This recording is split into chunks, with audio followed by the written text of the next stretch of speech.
Algunos llaman a su pintura un cibercollage porque en sus montajes se nota la huella de lo digital. Esta sala alberga lo más reciente de la obra de Juan Pita, que atesora 50 años de trayectoria. Un lenguaje nuevo, para mí interesante, que era el lenguaje del ordenador. En estos últimos entre 15 y 20 años, he pintado unas técnicas mixtas en las que combino la pintura, esa pintura tradicional que sigue un hilo desde aquella etapa realista, con el lenguaje informático, con el lenguaje cibernético. Esto lo hago en unas técnicas mixtas que tienen una pintura de colores planos,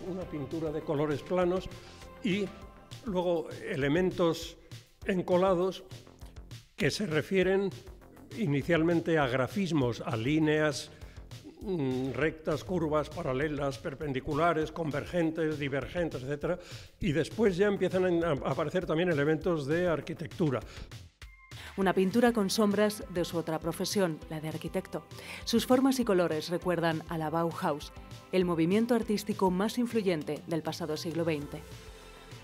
Es el movimiento no solo artístico, es un movimiento que tiene algo también de sociológico, de filosófico, bueno, pero fundamentalmente artístico en la pintura, en la arquitectura, en la escultura, en las artes decorativas, que tuvo, yo creo que quizás sea el movimiento artístico más influyente del siglo XX.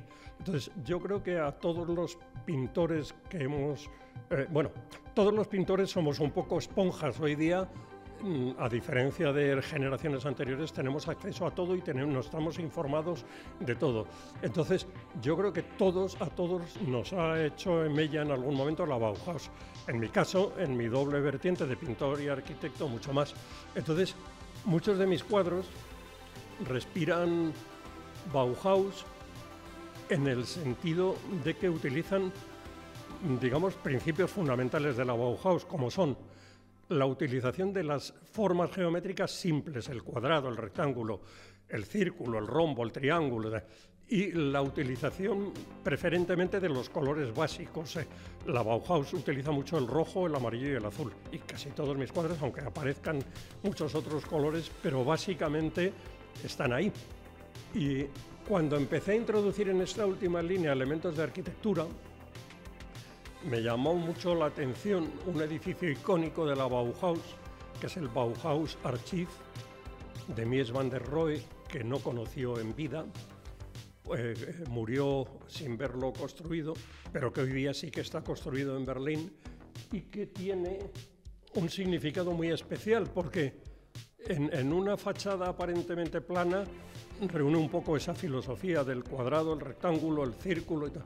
Y bueno, ese es otro elemento que aparece, pero ya aparece, lo repito otra vez, sin ninguna intención arquitectónica, simplemente utilizando el valor plástico, no solo de ese edificio, sino hay un cuadro que se llama Díptico Le Corbusier, porque tiene en esos collage que hago con técnicas mixtas, hay hasta 5 edificios de Le Corbusier, y luego en muchos otros aparecen imágenes parciales o fragmentos de edificios conocidos y de edificios icónicos.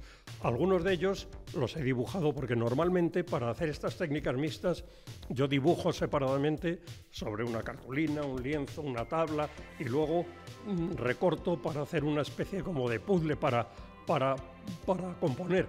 Pero hay edificios que yo no he dibujado ni fotografiado, porque, por ejemplo, aparece el Chandigarh de la India, de Le Corbusier. Yo no he estado allí, pero lo he sacado de bases de datos. Y entonces utilizo un poco muchos elementos de arquitectura que no son míos, pero como el cuadro sí que es mío, hago con él lo que quiero. Lo manipulo, lo estiro, lo encojo, le cambio el color, le cambio la textura, todo ello al servicio de la composición, para que yo hago previamente una composición y encajo piezas en esa composición. Y de sus últimas obras destacan aquellas que se salen de lo tradicional del lienzo, se doblan y se convierten en 3 dimensiones.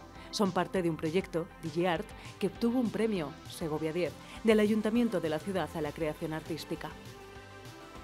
El Ayuntamiento de Segovia convocó a finales del año 2020 unos premios a la creación artística en tiempos de pandemia, y yo presenté un proyecto y ese proyecto fue premiado. Ese proyecto consistía en desarrollar esas técnicas mixtas que combinaban la pintura tradicional que pinté durante tantos años con este lenguaje del ordenador y utilizarlo desarrollándolo en formatos grandes, y no solamente en formatos grandes, sino en formatos poco convencionales, porque la pintura tradicional y convencional, yo creo que el 90% de lo que se ha pintado en el mundo desde que existen los pintores, cuidado, quitando los pintores prehistóricos, lo que se ha pintado después, la pintura de caballete, por decirlo así, en un 90% utiliza como soporte el cuadrado o el rectángulo. Entonces yo propuse en ese proyecto, que fue premiado,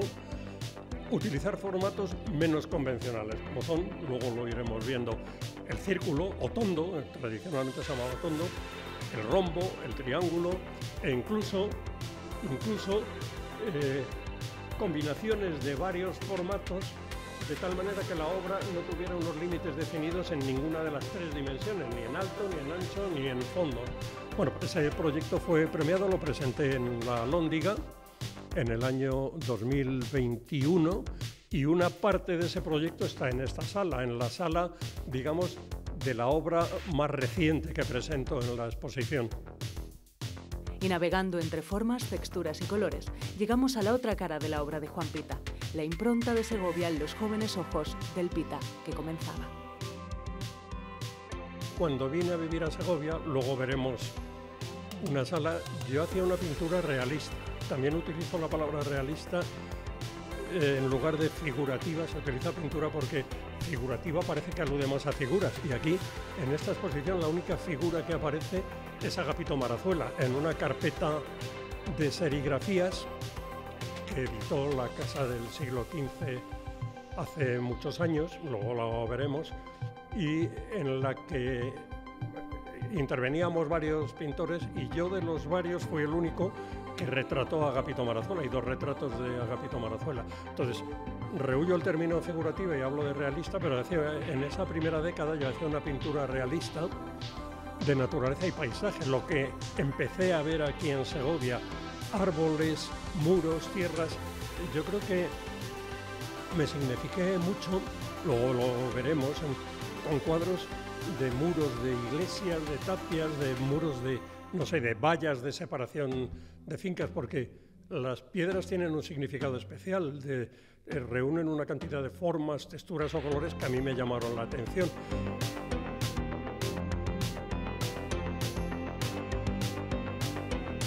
Me gustaría diferenciarme o significarme.